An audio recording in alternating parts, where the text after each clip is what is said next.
Kaibigan, sa oras na ito naway pagpapalain ka ng ating Panginoong Diyos. Ngayong trimestre na ito ay pag-aaralan natin ang temang may pamagat na misyon ng Diyos, misyon ko. At purihin ng Diyos sapagkat patuloy tayong pinapalakas ng kanyang mga banal na salita. Nagbibigay sa atin ng patuloy na panibagong pag-asa araw-araw, linggo-linggo. At ang ating pananampalataya ay gayon na lamang na nag-iibayo. Nataglay natin ang lakas at saya na naglilingkod sa ating Panginoong Diyos habang naghihintay sa kanyang malapit na padating. Ito po ang iyong lingkod, Pastor Ray Urbi, bilang facilitator sa ating pag-aaral ngayong oras na ito. At binabati ko ang lahat ng mga viewers natin dyan. Mula sa Noveleta, Cavite, Nueva Vizcaya, at Ecija, sa Mindanao, sa Capiz, sa Palawan, sa Cebu City, sa may Lucena, sa may Pangasinan, sa Cabo, Peña Blanca, Tuguegarao, sa may Candelaria, sa may Zambales, Batanes, Batangas, Cavite, Pulilio, Iloilo, Imos, Marinduque. Ganon din sa ibayong dagat sa may Japan, sa India, Thailand, sa Avon Park, Florida, USA, Riyadh, Saudi Arabia at buong mundo. Sa sanlibutan ay maging saan ka man, kaibigan, mga hindi ko pang nabanggit na mga lugar kung nasaan ka man ay mga susunod na kabanata at susunod na mga linggo ay darating na ikaw din ay babatiin namin. Gayon na lamang ang pag-ibig mo sa ating Panginoong Diyos. Gayon din ang pagsusubaybay mo sa oras na ito, sa programang Oras ng Pag-aaral, at patuloy kang naglalagay ng mga comment dyan sa comment section at patuloy na pinabubuti mo at pinalalakas mo ang iyong pananampalataya sa pag-aaral na ito. Purihin ang Panginoong Diyos, pagpalain ka, kaibigan. At ang makakasama natin dito ay patuloy natin na makakasama si Pastor Abraham Del Rosario. Siya po ang ating direktor ng Publishing Ministry dito sa North Philippine Union Conference. Kumusta kayo, Pastor Abe? Mabuti, Pastor Ray, at napakabuti ang Diyos, mga minamahal na mga kapatid, na tayo ay magkakasama muli upang pag-aralan ang ating leksyon. At patuloy nating tangkilikin ang pag-aaral ng The Great Controversy. At ito ay napakahalaga na malaman natin ang kasaysayan ng ating pananampalataya at kung ano ang magiging kahinatnan ng mga nananampalataya sa ating Panginoong Diyos. At patuloy din tayong mag-subscribe ng Health and Home Bookbound. Ito po ay isang aklat na ang National Journal for Better Living. At naniniwala kami na sa pamamagitan po ng inyong pagbabasa, mas lalong lulusog ang inyong kalusugan, mas lalong magiging maganda ang ugnayan ng mag-asawa at gayon din ng mga magulang sa mga anak, sapagkat itong aklat na ito ay holistic, very informative and educational. Maraming salamat sa ating pagpapatuloy, kaibigan. Nais kitang aniyahan sa maikling panalangin. O Diyos, Ama naming banal, dakila ka sa aming buhay. Napakabuti niyo sa amin, kaya kinikilala namin kayo na kayo ang may-ari at may-akda ng aming buhay. Narito, pag-aralan namin ang iyong mga banal na salita. At nawa, Panginoon Diyos, ang presensya ng banal na Espiritu ang siyang makapangyarihang magdudulot, magbibigay sa amin ng kapanatagan, pagkaunawa at karunungan upang lahat ng mga aming mapapag-aralan ay magbigay ng kapangyarihan na magbago sa aming buhay. Pagpalain ng bawat isa sa amin, patawarin kami, O Diyos, sa aming mga kasalanan. Ito hiling namin sa pangalan ng aming Panginoong Jesus. Amen. Ang pamagat ng ating pangmalo na paksa ngayong linggo ay misyon sa nangangailangan. Ang talatang sa uluhin ay matatagpuan sa Mateo 25:40. At sasagot ang hari at sasabihin sa kanila, katotohanang sinasabi ko sa inyo, yamang ginawa niyo ito sa isa sa pinakamaliit sa mga kapatid kong ito ay sa akin ninyo ginawa. Kaibigan, napakaganda ang ating leksyon ngayon sapagkat merong ibibigay o binigay ng ating Panginoong Jesus na ating misyon na pagkatapos na nalaman natin na patuloy na tinatawagan natin tayo ng ating Panginoong Diyos, tinatawagan tayo ng ating Panginoong Jesus na makilahok, makibahagi sa kanyang misyon, ay nagagalak tayo sapagkat isinasama niya tayo sa kanyang gawain. At isang makatotohanang pagkakataon ito, kaibigan. Ngayon naman ay ano ang gagawin natin sa pagmimisyon sa mga nangangailangan? At pag-aaralan natin ng 3 punto ito sa ating pag-aaralan ngayong linggo. At mayroong 3 P, Pastor Abe, ang ipinapakilala sa leksyon na ito. At ang unang P dito ay preach o ipangaral. Ang pangalawang P dito ay proclaim o ihayag. Mayroong pagkakaiba nito, kaibigan. Ang pangatlo naman ay provide o ipagkaloob o i-provide. At napakagandang 3 bagay na ito, 3 punto na papag-aralan natin kung paano anong gagawin natin, ang pinakamagandang gawain na makibahagi sa gawain ng Panginoong Hesus, pagmimisyon sa mga nangangailangan. At papaliwanag sa atin ni Pastor Abe kung ano ang ibig sabihin ng unang P. Pastor Abe, preach o ipangaral. Ano ibig sabihin nito, Pastor Abe? Bago yan, Pastor Ray, ay napakaganda na makita natin na tayo ay may misyon sa mga nangangailangan. Ano man ang sitwasyon natin, tayo man ay naghihirap, tayo man ay nasa kaginhawaan ng buhay, ang mahalaga na gustong ituro sa atin ng Panginoon ay tayo ay tinatawagan ng Diyos upang maging katuwang niya na matulungan natin ang mga nangangailangan, Pastor Ray. Then ito ay isang napakagandang paraan upang anuman yung pangangailangan ng ating mga kapwa ay dapat handa tayong maglingkod sa kanila. Sapagkat merong binabanggit po sa ating The Book, The Ministry of Healing, page 143. Babasahin natin sa English, Pastor Ray, na ang sabi niya ay, Christ's method alone, mingle, He show sympathy, He minister to their needs and winning their confidence and lead them to Jesus. So ito yung paraan ng ating Panginoong Hesus na dapat natin na habang pinapangaral natin ang salita ng Diyos, nandoon yung tayo ay makikimingle tayo. Makihalubilo tayo sa ating kapwa-tao. Napakaganda yun. Yan yung punto na reach them where they are. Kung halimbawa ay nandoon sila sa lugar na kung saan ay hindi conducive para sa iyo, pero kailangan mong i-reach out ang ating mga minamahal na mga kapatid. Then, ang itinuturong pamamaraan ng Panginoon ay maging mahabagin tayo sa kanila. Maraming ministry na dapat nating magawa. Diyan lang sa mga kanto-kanto ng ating bansa dito sa Metro Manila. Lalong na sa Metro Manila, ang dami dyan sa ilalim ng LRT, nakahiga lang dyan, nakahilatay sa ilalim ng tulay, kung saan sa mga supermarket, nandoon namamalungos ang mga tao. Ito yung mga nangangailangan ng ating tulong. Kaya nga napakahalaga na meron tayong misyon sa mga nangangailangan. Then ang isa pa dito ay kailangan din natin na tugunan ang kanilang felt needs. Kasi kapag natugunan natin yung felt needs ng mga tao, ang punto dyan ay hindi ka pa nagsasalita, nararamdaman na nila ang mensahe ng ating Panginoong Diyos. Yung immediate need nila. Yung immediate need. Halimbawa, kasi paano mo naman bigyan ng talata yun ay hindi yun yung need niya. Gutom. Ay gutom siya, hindi pa kainin mo muna. O kaya yung need niya ay kailangan niya yung meron siyang jacket para hindi siya ginawin. Ang need niya ay kailangan niyang may kumot para hindi siya lamukin. So napakaraming paraan kung paano tumulong sa ating mga kapwa, mga minamahal ko. Then ang isa pang tinuturo dito, kapag daw na-address natin yung tayo'y nakiphalubilo sa kanila, nahabag tayo sa kanila, na-address yung felt needs nila, then makukuha natin yung pagtitiwala ng mga tao. We will win their confidence. Then, yun pa lamang na maaakay natin sila sa ating Panginoon. So, yun yung pangangaral. Pangangaral na nakikita sa pamamagitan ng ating paggawa. Napakahalaga iyan. Pakibasa mo nga, Pastor Ray, yung Lucas Kabanata 4, setas na 18, Pastor. Ang Espiritu ng Panginoon ay nasa akin, sapagkat ako'y hinirang niya upang ipangaral ang magandang balita sa mga dukha. Diyan tayo muna, Pastor. So napakahalaga, kapag nasa atin na sumasa atin yung espiritu, the spirit of enthusiasm, the spirit of doing something for the glory of God, makikita natin doon na maipapangaral natin ang salita sa mga dukha.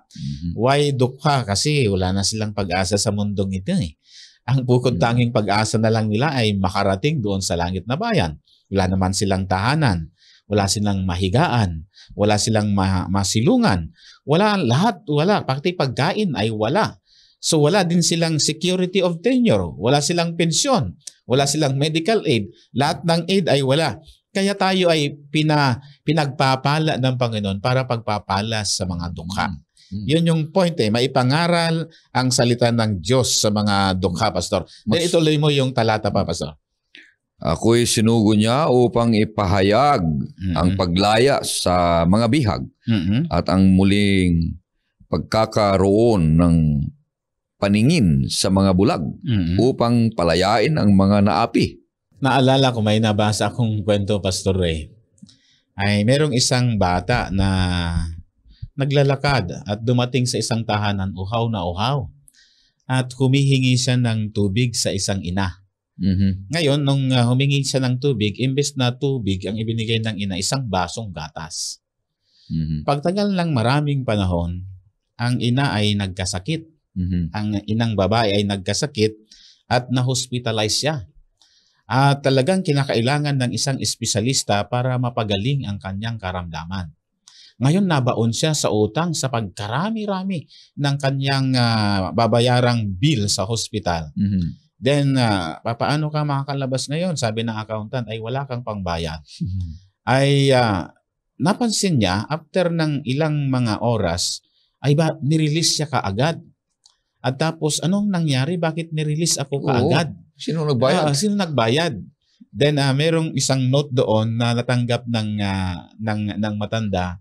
Ang sabi niya, dahil sa isang basong gatas, nakabayad ka na. Bayad ka na. Yung pala, naging specialist yung doktor, hindi niya pinabayaran lahat yon, binayaran niya lahat sa panahon ng kanyang pagkauhaw at pagkagutom. Imbes na tubig ang ibinigay, gatas ang ibinigay. Yan ay halimbawa ng isang napakagandang pagmiministeryo. Kasi balang araw ay mabaliktad ang sitwasyon. Tayo naman ang maghirap, siya ang guminhawa, ay tayo yung natulungan. So, ang point dito ay hindi lamang po sa mga dukha. Binabanggit sa aklat ng Deuteronomy, Pastor, na kailangan din nating mahalin ang mga stranger. Ito ay isang uri ng pangangaral. Ano po, Pastor? Deuteronomy chapter 10, verse 19. Pakibasa po. Ibigin ninyo ang mga dayuhan sapagkat kayo'y naging mga dayuhan din sa lupain ng Ehipto. Tignan. Kung minsan may mga bisita tayo. Ngayon natututo ako sa ganito na kapag may dalaw, kahit na hindi presentable ang kwarto, hindi presentable ang kusina, hindi presentable ang mga gamit doon sa lamesa, hindi presentable ang baso, mga kaldero, kutsara, tinidor. Ang mahalaga doon yung pusong tumatanggap. Yung pusong mapaglingkod. Sabi nga, mapagpatuloy. Ang sabi nga ng iba, anhin mo ang bahay na mansyon kung ang nakatahan ay kwago. Mas magaganda na daw yung bahay na kubo, ang nakatahan ay tao. Na mapagpatuloy. Mapagpatuloy, yun. So, yung puso na mapagmahal, yun yung point niyaan. Then, kinakailangan din natin na mahalin tong mga refugees and immigrants. Parang katulad ngayon, Pastor Ray, sa nangyayari sa pagitan ng Gaza at ng Israel. Maraming refugees na tumakbo outside ng state ng Gaza, no? At more than 2 million na katao ngayon ang walang tahanan. Yun yung focus ng misyon. Okay? Mahalin daw natin sila, ipangaral daw natin yung salita sa kanila, maipahayag ang salita ng Diyos sa kanila. Sapagkat ang Diyos ay nagmamalasakit sa panahon na displace sila sa panahon ng gera. Parang dito, parang sa Marawi, may maraming na-displace na mga kababayan nating Filipino dyan. Nawalan ng tahanan, nawalan ng negosyo, nawalan ng aari-arian. Maaring sila'y tumakbo dito sa Metro Manila para magbaka sakaling giginhawa ang buhay nila. Maghanap buhay. Maghanap buhay. Tayo naman, wala naman tayong kayamanan, ngunit yung habag, yung konting pagkalinga. Kung anong meron tayo, yun ang po pwede natin ipangaral, Pastor Ray. So pakibasa mo, Pastor, doon sa Mateo chapter 2, verses 13 and 14. Nang makaalis na sila, ang isang anghel ng Panginoon ay nagpakita kay Jose sa panaginip na nagsasabi, bumangon ka at dalhin mo ang sanggol at ang kanyang ina at tumakas kayo patungo sa Ehipto Manatili kayo roon hanggang sabihin ko sa inyo sapagkat hahanapin ni Herodes ang sanggol upang siya ay patayin. Kaya't siya ay bumangon at dinala ang sanggol at ang ina nito ng gabing iyon at pumunta sila sa Ehipto. Ang lesson dito, minsan ay naging refugees din si Jesus Christ at ang nanay niya, di ba? Ang tatay niya. Dahil hinahanting sila at gustong patayin si Jesus, tumakbo sila doon sa land of Egypt. Doon sa land of Egypt, hindi man nila kalahi, ngunit sila ay pinatuloy. Tama. So nadama ng pamilya ng Panginoon yung pag-arugat, pagkalinga ng hindi niya kalahi. Ngayon, in return, itinuturo ng Panginoon, ako'y naging stranger din noon na napunta ako sa lugar na hindi ako kilala, hindi ako kalahi, hindi ko kadugo, ngunit sila'y pinatuloy ako. Tayo din lahat ay stranger dito sa sanlibutan, Pastor Ray. Hindi natin pagmamayari ang mundong ito. Ang sabi nga ng isang professor ko sa theology, si Pastor Nestor Reloma, we are stranger via Zion. Mga estranghero lang daw tayo na naglalakbay papunta doon sa langit na bayan.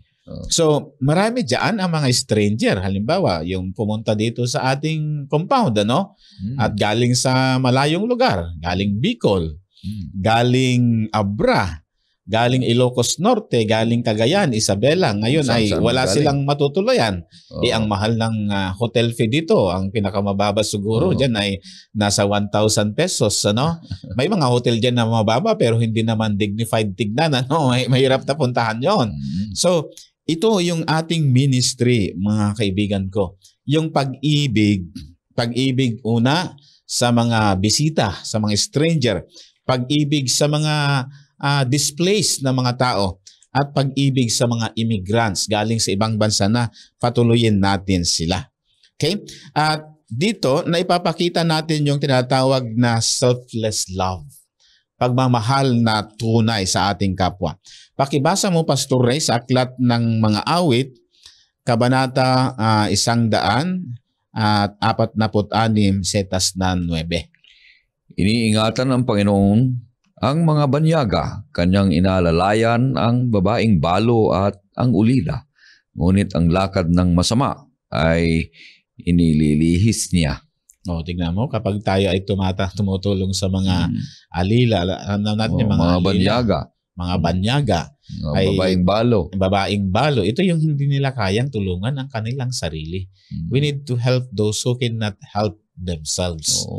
Kung ang tutulungan natin ay yung kayang tumulong sa kanilang sarili, ay anong sukling may babalik natin? Tutulungan ka din in return. Bibigyan ka niyang pasalubong. Yun, gano'n ang gagawin niya sa'yo. Pero kapag daw tayo ay tumulong, may ginagawa dati yung aking anak na dalaga pagdating ng birthday niya. Hindi na siya naghahanda sa bahay. Sabi niya, Papa, bili na lang tayo ng pagkain. Punta na lang tayo dun sa mga mahirap. Bigyan lang na natin yung pagkain. Ay magandang puso. Diba? Magandang puso. Natututo yung mga bata sa ganon. Parang ngayong darating na Christmas Day. Ang Christmas Day ay yun lang yung panahon na namimigay tayo. Pero ang gusto ng Diyos, everyday ay may pa-Christmas tayo sa mga nangangailangan. Hindi man siguro kasing laki ng itinutulong ng mga philanthropists, at least nagawa mo lang sa isang tao, ay nagawa mo na rin ito sa lahat. Yan ang sabi ng Panginoon ano man ang ginawa mo sa isa, ay ginawa mo na rin ito sa lahat. Ngayon ay gustong ilarawan at i-point out ng Panginoon na tayo'y tinatawagan niya upang tugunan ang pangangailangan ng lahat ng mga tao, Pastor. Ito ay isang uri ng pangangaral. Sa Matthew chapter 25 verses 34 to 40. Pakibasa po ninyo, Pastor. Pagkatapos ay sasabihin ng hari sa mga nasa kanyang kanan, halikayo, mga pinagpala ng aking ama, manahin ninyo ang kahariang inihanda para sa inyo mula sa pagkatatag ng sanlibutan. Sapagkat ako'y nagutom at binigyan ninyo ako ng pagkain. Ako'y nauhaw at binigyan niyo ako ng inumin. Ako'y taga-ibang bayan at ako'y inyong pinatuloy. Ako'y naging hubad at inyong dinamitan. Ako'y nagkasakit at ako'y inyong dinalaw. Ako'y nabilanggo at ako'y inyong pinuntahan. Pagkatapos ay sasagutin siya ng mga matuwid na nagsasabi, Panginoon, kailan ka namin nakitang gutom at pinakain ka namin o uhaw at binigyan ka ng inumin? Kailan ka namin nakitang isang taga-ibang bayan at pinatuloy ka o hubad at dinamitan ka? At kailan ka namin nakitang may sakit o nasa bilangguan at dinalaw ka namin? At sasagot ng hari at sasabihin sa kanila, katotohanang sinasabi ko sa inyo, yamang ginawa ninyo ito sa isa sa pinakamaliit sa mga kapatid kong ito ay sa akin ninyo ginawa. Napakalinaw. Ito yung scope ng ministry natin ng pangangaral, Pastor Ray. Ina-identify na ng Panginoon one-on-one. Yung nauhaw, pinainom. Yung nagutom, pinakain. Yung nagkasakit, dinalaw. Yung nabilanggo, nagkaroon tayo ng pagkahabag. Yung walang damit, dinamtan. Ito yung scope ng ministry ng pangangaral natin. Na kapag kung ano ang ginawa natin sa mga kapatid nating nangangailangan, ginawa na rin natin ito sa Panginoon. Siya yung hari. Tama. Kung ano ang ginawa ninyo sa mga kalitliitang mga kapatid kong ito. Sabi niya ang declaration ng Diyos ay, kapatid kong ito ay ginawa ninyo sa akin. Napakaganda ito, kapatid. Sapagkat napag-aralan natin ng pinakaunang punto kung paano tayo bigay ng pangangaral sa mga nangangailangan ay tutulong ka. Oo. Diyan ang makapangyarihan ang iyong pangangaral kung unang-una tumutulong ka. Sapagkat may sinasabing nagbibigay ako, tumutulong ako dahil alam ko kung ano ang ibig sabihin, gaano kahirap ang mga nangangailangan.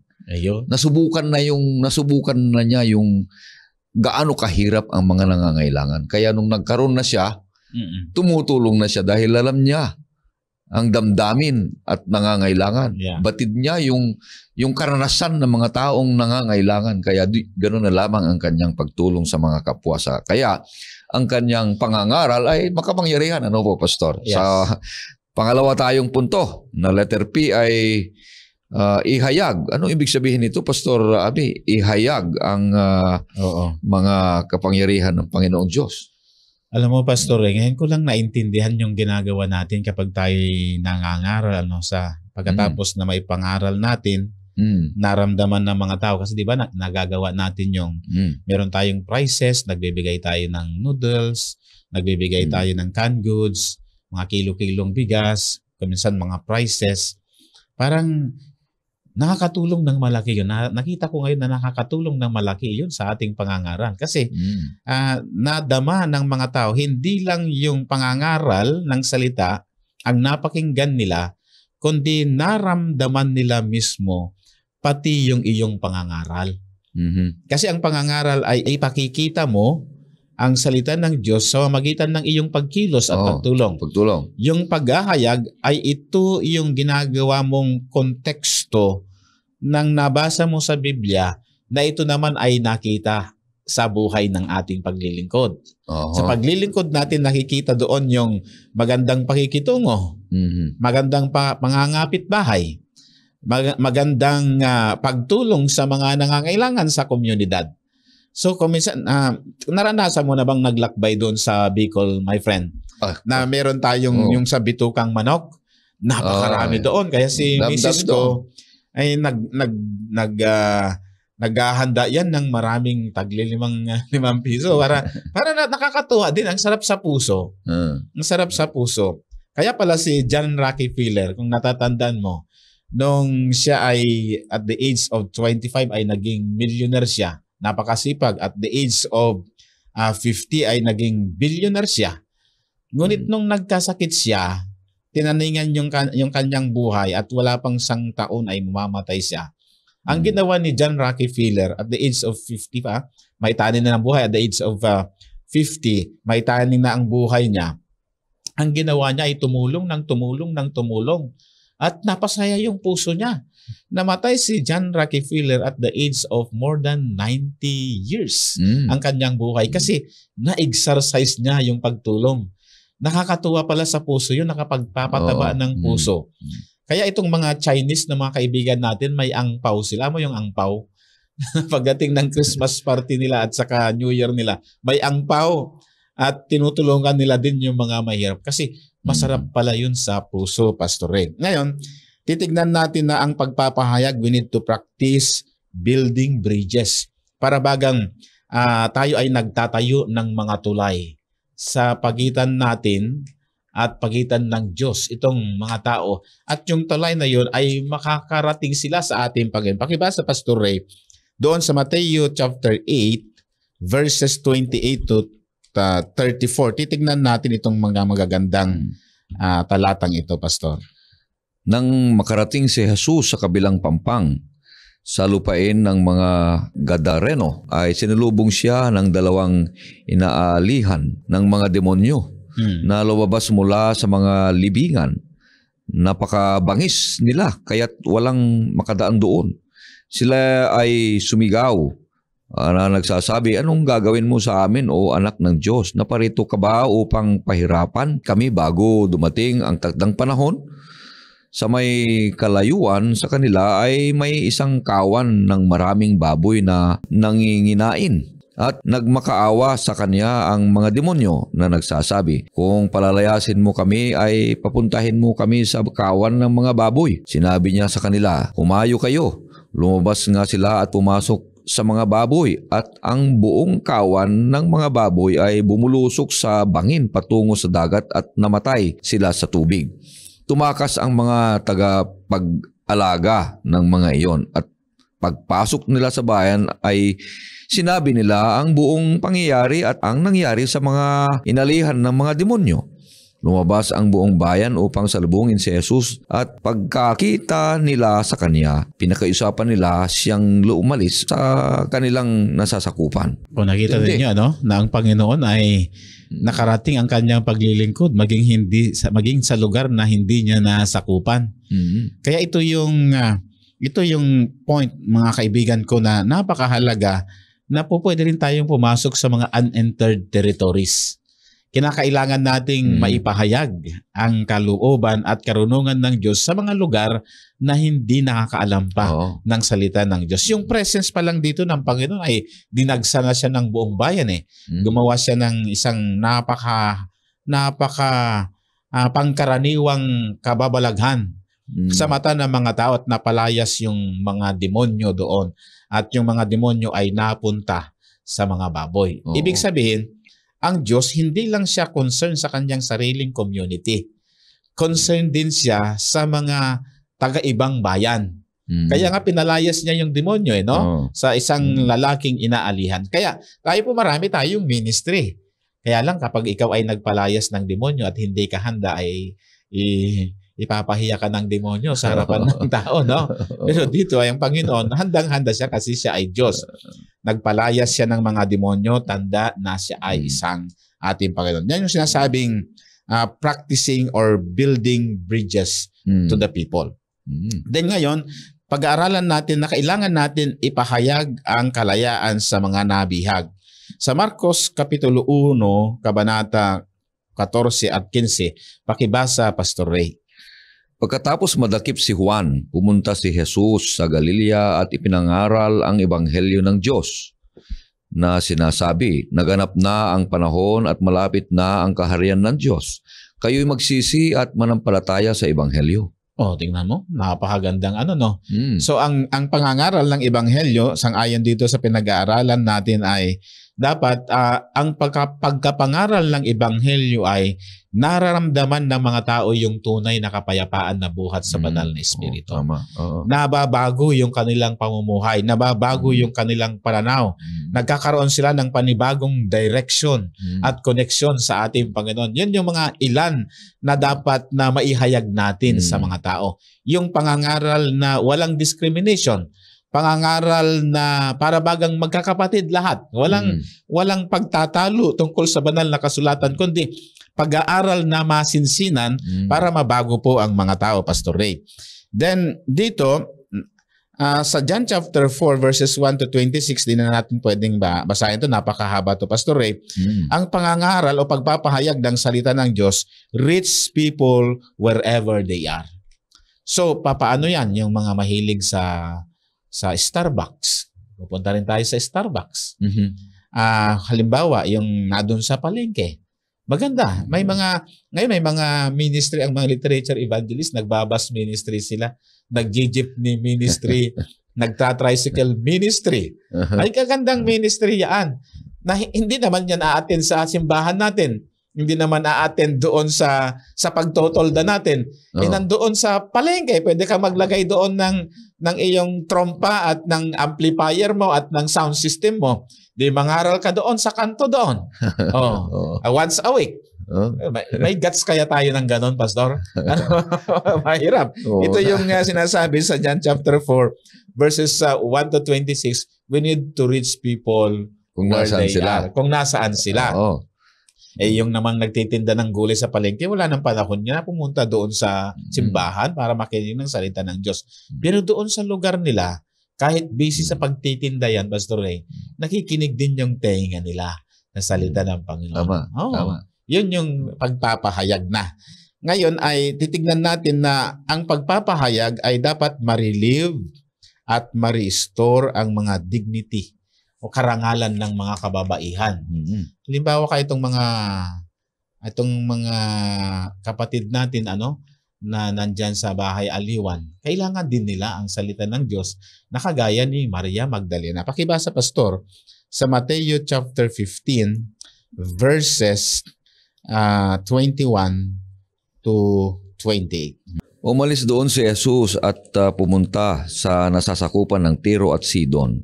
May isang babaeng Kananeya na mula sa lupaing iyon ang lumabas at nagsimulang sumigaw. Mahabag ka sa akin, O Panginoon, anak ni David. Ang anak kong babae ay pinahirapan ng isang demonyo, ngunit hindi siya sumagot sa kanya kahit isang salita. Lumapit ang kanyang mga alagad at nakiusap sa kanya na nagsasabi, "Paalisin mo siya sapagkat sumisigaw siya at sumusunod sa hulihan natin." Ngunit sumagot siya at sinabi, "Ako'y hindi sinugo maliban sa mga nawawalang tupa ng sambahayan ni Israel." Ngunit lumapit siya at lumuhod sa kanya at nagsasabi, "Panginoon, tulungan mo ako." Siya'y sumagot at sinabi, "Hindi mabuti na kunin ang tinapay ng mga anak at itapon ito sa mga aso." Ngunit sinabi niya, "Oo, Panginoon, subalit maging ang mga aso ay kumakain ng mga mumu na nalalaglag mula sa habag ng kanilang mga Panginoon." Nang magkagayoy sumagot si Jesus at sinabi sa kanya, "Oo, babae, napakalaki ang iyong pananampalataya. Mangyayari sa iyo ang sinasabi mo." At gumaling ang kanyang anak sa oras ding iyon. Ito yung napakaganda, Pastor. Na yung dignidad ng babae, wala na siyang malapitan eh. At ito hindi ka pananampalataya sinubok ng Panginoon. Ang pangangaral ko lamang ay sa mga Hudyo, hindi para sa mga Kananaita. Yung sabi naman ng babae, kahit nga po yung aso kapag may nalaglag na mumo doon sa hapagkainan ay kinakain po ng aso. Ang sabi ng Diyos ay, dahil sa pananampalataya mo, gumaling ang iyong anak. Maganda. Ang ganda ito, Pastor. So dito mapapansin natin na ang Diyos, hindi lang niya nais na pagalingin yung mga taong lumalapit sa Kanya at hindi lang niya nais na sila ay dalhin sa Kanya. Ang nais ng Panginoon ay dapat maipakita natin, maidemonstrate natin yung pag-ibig ng ating Panginoon sa ating paglilingkod sa ating kapwa.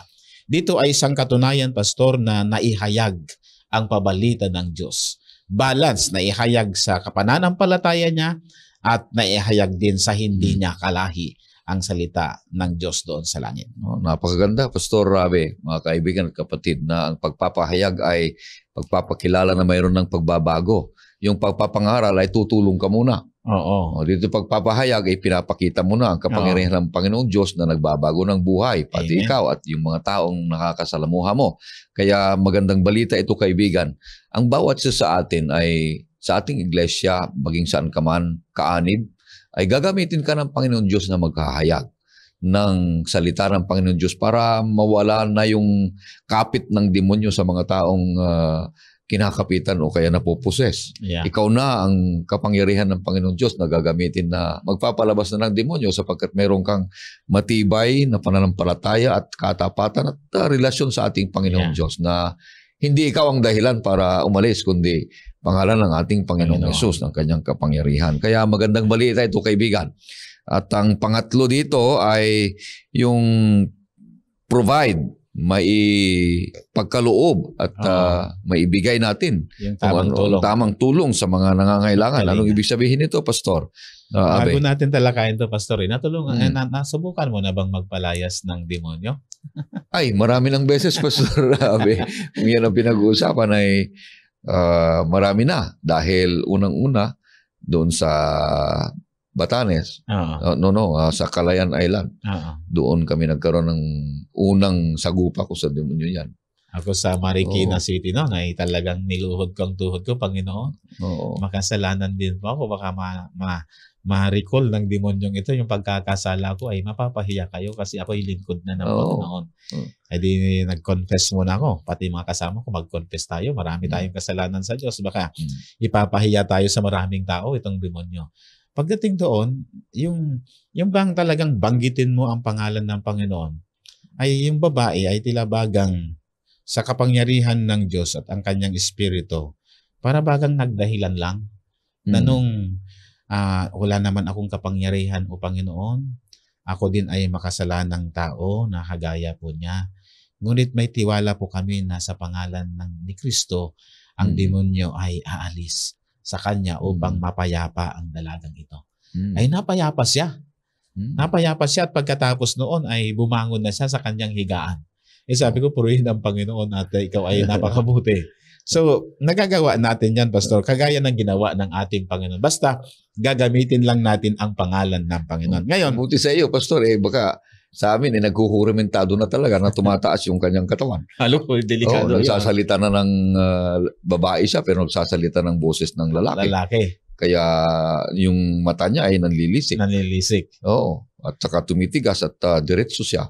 Nakahiga yun Oo. Nag-hysterical pero tahimik naman pero malakas.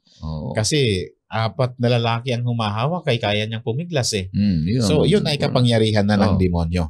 So ngayon, Pastor, paano natin gagawin itong pagpo-provide, pagtutustos sa pangangailangan ng pangangaral at pagpapahayag ng salita ng Diyos? Titingnan natin kung ano ang sekreto ng sinaunang Kristiyana sa Aklat ng Mga Gawa. Kabanata 4, setas na 32 hanggang 37. Ang buong bilang ng mga sumasampalataya ay may pagkakaisa sa puso at kaluluwa. Sino may walang nagsabing kanya ang anuman sa kanyang ari-arian, kundi lahat nilang pag-aari ay para sa lahat. At pinatutuhanan ng mga apostol na may dakilang kapangyarihan ang pagkabuhay ng Panginoong Hesus at sumakanilang lahat ang dakilang biyaya. Walang sinumang naghihirap sa kanila sapagkat ipinagbili ng lahat ng may-ari ang kanilang mga lupa at mga bahay at dinala ang pinagbilhan ng mga ito. At inilagay nila ang mga ito sa paanan ng mga apostol at pinamahagi sa bawat isa ayon sa kailangan ng sinuman. Si Jose, isang Levitang tubo sa Cyprus na tinaguriang Bernabe ng mga apostol na ang kahulugan ay anak ng pagpapalakas ng loob at nagbili ng isang bukid na kanyang pag-aari at dinala niya ang salapi at inilagay sa paanan ng mga apostol. Kagandang halimbawa ito, Pastor. Dapat sana ito'y pamarisan nating lahat, Ang takim mo ay ibinenta nila ang kanilang pagmamay-ari para tustusan ang pangangailangan, i-provide ang pangangailangan ng pangangaral at pagpapahayag ng salita ng Diyos. Ito yung tinatawag na self-sacrifice at self-denial, Kung ganyan ang bayan ng Diyos ngayon, na sobra sa kanilang mga property ay i-invest nila sa gawain ng Panginoon, ay maraming matutulungan. Marami ang mapaparatingan ng salita ng ating Panginoon. Dahil kapag ganun na, nagkakaisa na ang bayan ng ating Panginoong Diyos. Ito yung act of sharing possessions, Pastor. Kailangan natin na kumilos na ibahagi din natin yung ayaw naman ng Diyos na ibigay mo na lahat-lahat ng pagmamay-ari mo. Ibig sabihin, gusto ng Panginoon ng part sa ating kayamanan ay ibuhos natin sa pangangailangan ng pangangaral ng salita ng Diyos. Ang isa pang napakahalaga na basahin natin, Pastor Ray, ay doon sa Matthew chapter 25, verses 35 to 37. Ito yung words in action. Sapagkat ako'y nagutom at binigyan niyo ako ng pagkain. Ako'y nauhaw at binigyan niyo ako ng inumin. Ako'y taga-ibang bayan at ako'y inyong pinatuloy. Ako'y naging hubat at inyong dinamitan. Ako'y nagkasakit at ako'y inyong dinalaw. Ako'y nabilanggo at ako'y inyong pinuntahan. Pagkatapos ay sasagutin siya ng mga matuwid na nagsasabi, Panginoon, kailan ka namin nakitang nagutom o gutom at pinakain ka namin, uuhaw at binigyan ka namin ng inumin. Yan, gusto kong na-reiterate natin ito eh. Oh. Ito na talaga yung ministry natin. Ito yung mga taong dapat i-provide natin ng kanilang pangangailangan. Yung nauuhaw, yung nagugutom, yung nagkasakit, yung nalulumbay, namatayan, tapos yung mga hubad. Ito yung aksyon ng pangangaral natin, Pastor Ray, na pagdating ng panahon na makita natin ang mga taong ito, ang immediate na need nila, halimbawa ay kung gutom sila ay pagkain. Oo. Kung sila ay uhaw ay tubig. Kung sila ay hubad ay damit. Oo. Kung sila ay nagkasakit ay gamot. Kung sila ay nabilanggo ay dalawin natin doon sa bilangguan at magbigay tayo ng encouragement. Oo. Ay, napakarami nating magagawa sa gawain ng ating Panginoon. Kasi yung salitang provide, Pastor, ay hango sa Greek terminology na is diakonean. Ibig sabihin ay tayo ay mga diakono ng Panginoon na naghahanda para sa pangangailangan ng iba. Tingnan nga natin kung ano ang ebidensya na babasa aklat ng mga gawa, Kabanata 11, setas na 26, 29 at saka 30. Nang siya'y kanyang matagpuan ay kanyang dinala siya sa Antioquia at nangyari sa buong 1 taon ay nakasama nila ang iglesia at nagturo sa napakaraming tao. At sa Antioquia, ang mga alagad ay pinasimulang tawaging mga Kristiyano. 29. Ang mga alagad ayon sa kakayahan ng bawat isa ay nagpasyang magpadala ng tulong sa mga kapatid na nanirahan sa Judea. 30. At kanilang ginawa ito at ipinadala nila sa matatanda sa magitan ng mga kamay ni Bernabe at Saulo. Ang pagtulong pala ay asang-ayon sa iyong makakaya. Kaya kung ang kaya mo ay 20 pesos, ay di 20 pesos. Kung ang kaya mo ay 5 piso, ay 5 piso. Hindi sinusukat ng Panginoon yung salapi doon eh. Ang sinusukat ng Panginoon yung puso mo na handang tumulong sa iyong kapwa. So ito yung natawag na ias diakonean. Ngayon, halimbawa naman kung paano natin ma-relieve ang mga naghihirap at nangangailangan. Sa Matthew chapter 8 verses 14 to 15, pakibasa mo ito, Pastor Ray. Nang pumasok si Jesus sa bahay ni Pedro, nakita niya ang biyanang babae nito na nakaratay dahil sa lagnat. Hinawakan niya ang kamay ng babae at nawala ang kanyang lagnat. Bumangon siya at naglingkod kay Jesus. Ito, ang daming ganito sa hospital. Ay di mag-hospital ministry tayo. Di ba? Mag-prison ministry tayo. O kaya magkaroon tayo ng feeding program. Magkaroon tayo ng clothing program. Magkaroon tayo ng medical rally. Ito yung mga ministry na nararamdaman na pagkatapos nito, kay bait pala ng mga mananampalatayang ito na hindi lang yung salita ang pinapangaral nila, kundi tinutugunan nila ang ating mga pangangailangan. So, kaganda ito, Pastor Ray, itong 3 letter P na ipinahayag mo kanina, preach, proclaim, and provide. Ang mahalaga pa dito ay sabi ni Santiago, ang tunay na relihiyon ay yung mga tumutulong sa mga nangangailangan. Tama. Maaring lalong-lalo na yung mga taong nangangailangan ng immediate need nila. Yun yung mga taong receptive sa mga pangangaral at pagpapahayag ng ebanghelyo. Sila yung mga tunay na nandyan lagi.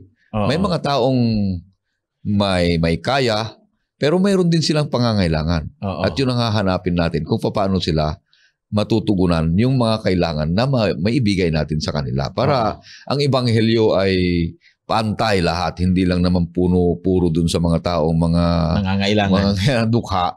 Yung mga nangangailangan ng mga damit. Kundi, ibalanse natin, kaibigan, na may mga mayayaman din na mayroon din sila talagang kailangan. Yan naman ay tatalakayin natin next na lesson natin, mission to to the rich and powerful. Yun. At yun ay mahalagang balita na ito ay pag-aaralan natin sa susunod na linggo.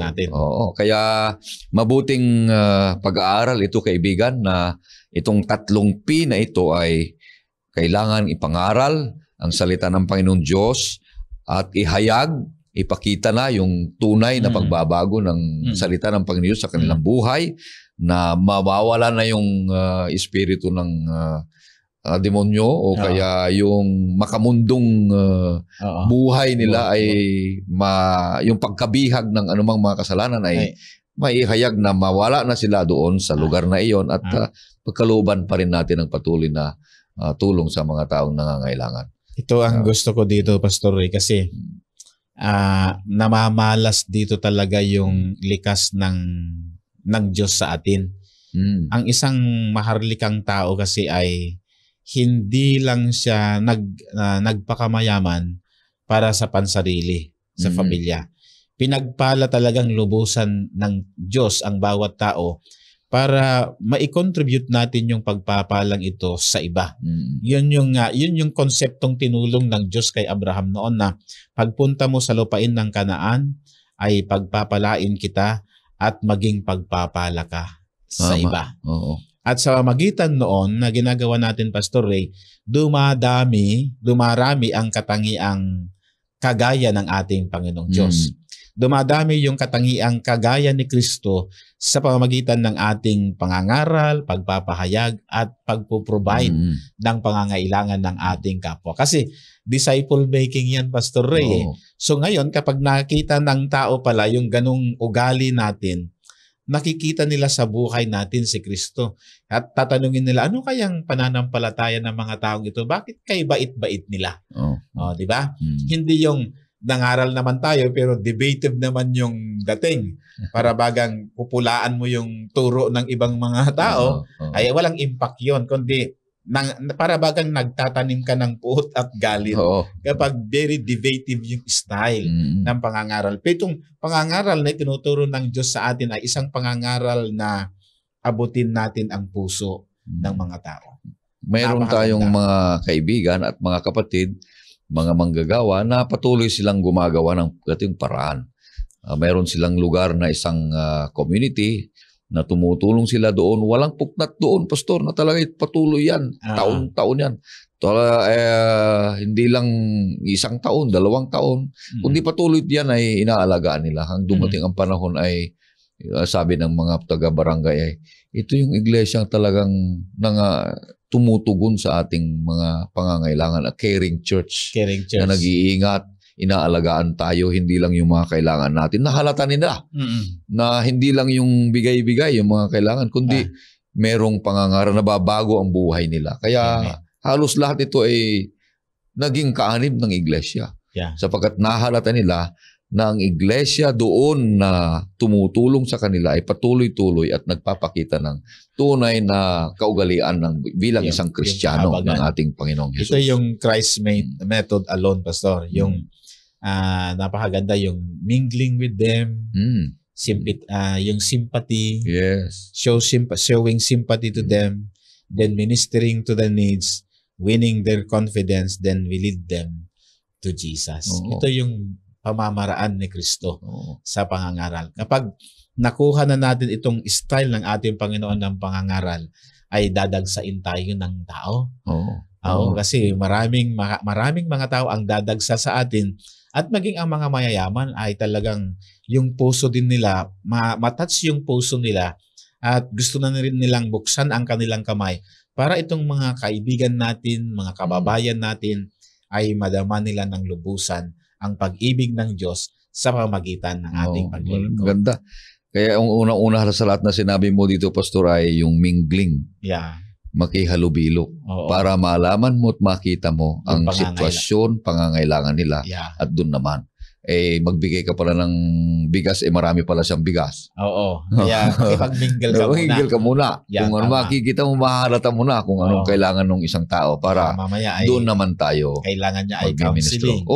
Yun pala ang kailangan niya. Yun ang gawin natin. Kaya magandang balita ito, kaibigan, na natututunan natin sa ating pag-aaral sapagkat ito'y isang halimbawa, isang hamon ng bawat isa sa atin na ito'y kailangan nating gawin sapagkat ito'y isang paraan ng Panginoong Hesus na makikibahagi sa kanyang misyon sa mga nangangailangan. Kaya kaibigan, isang hamon ito at panubali ng Panginoong Diyos na ikaw, hindi lang kami rito, hindi lang yung mga iba, ikaw na nanonood ay isang hamon ng Panginoong Diyos ng pag-aaral na ito ay isang biyaya at pagkakataon sa iyo para gawin mo ang mga sinasabi ng banal na kasulatan. Maraming salamat at bago tayo magtapos sa ating pag-aaral at hingin si Pastor Abi sa ating panghuling panalangin ay makakarinig po tayo ng isang awitin.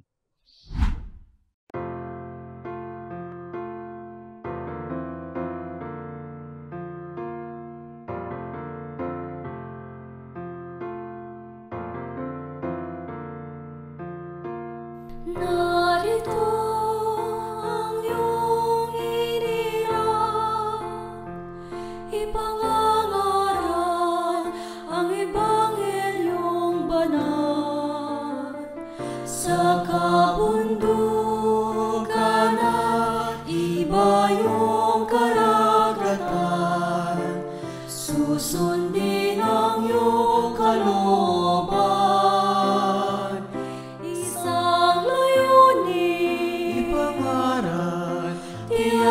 Kaligtasan, haharapin ang panganib dahil sa panawagan.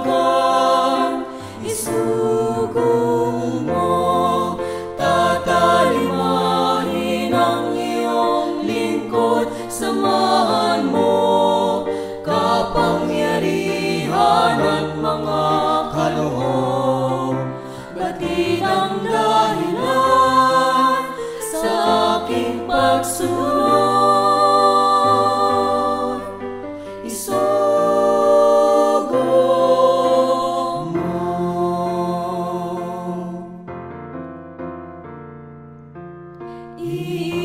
Iiwanan lahat ng hadlang, lilisanin bayang sinilangan. Anumang halaga ay nakahandang tumbasan, susundin ang iyong kalooban. Hindi tatalikod, mangangaral, tiyak na kaligtasan, haharapin ang panganib dahil sa panawagan. Isugo mo, tatalimahin ang iyong lingkod, samahan mo kapangyarihan at mga kaloob. Batid ang dahilan sa aking pagsunod, isugo mo. Papuri at paghanga tanging kay Jesus lamang. Tapat akong mangangaral, Diyos ikaw ang patnubay. Isugo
Pastor Ray. Dakila naming Panginoong Diyos, kay sarap pag-usapan ang kahalagahan ng pagpapahayag, pangangaral, at pagtutustos sa pangangailangan ng inyong gawain. Pinagpala ninyo ang inyong mga anak, ang aming mga kababayan, sa kanilang pamumuhay upang maging pagpapala sa iba. Sa ganitong paraan, O Panginoon, ay madarama ng buong sangkatauhan ang inyong pagmamahal, pagmamalasakit sa mga kapwa. At sa pamamagitan nito, O Panginoon, anuman ang maliliit naming nagawa at naihatid namin ang pabalita ng langit, nadama nila ang inyong pagmamahal dahil may mga lalaki't babae na nagmamalasakit sa mga kapwa. Salamat po, O Panginoon, na pagpapalain ninyo ang oras ng pag-aaral na ito na siyang naghahayag ng inyong karunungan, ng inyong kayamanan na nagbuhat sa inyong trono, kayamanan na hindi masayod, ang kaligtasan na siyang inilok ninyo sa buong sanlibutan. Pagpapalain po ninyo ang aming mga viewers sa kanilang paghahanap buhay, pagpapalain ninyo sila sa kanilang mga trabaho, pagpapalain ninyo sila sa kanilang sambahayan at nawa maging langit-langitan ang kanilang mga tahanan sa mundong ito. Salamat po na matutulungan ninyo kami na maibsan ang kahirapan ng aming bansa, ng aming sanlibutan sa magitan ng tulong-tulong na nakikita sa pagkilos ang aming pangangaral. Yes, Lord. Hinihiling namin po ito at dinadalangin sa pangalan ng aming pong Panginoong Jesus. Amen. Kaibigan, patuloy na inaanyayahan ang bawat isa sa inyo na patuloy na susubaybay sa programang ito, oras ng pag-aaral, sapagkat ang Diyos ay nagmamahal sa iyo, kagaya ng pagmamahal namin sa iyo. Maraming salamat po.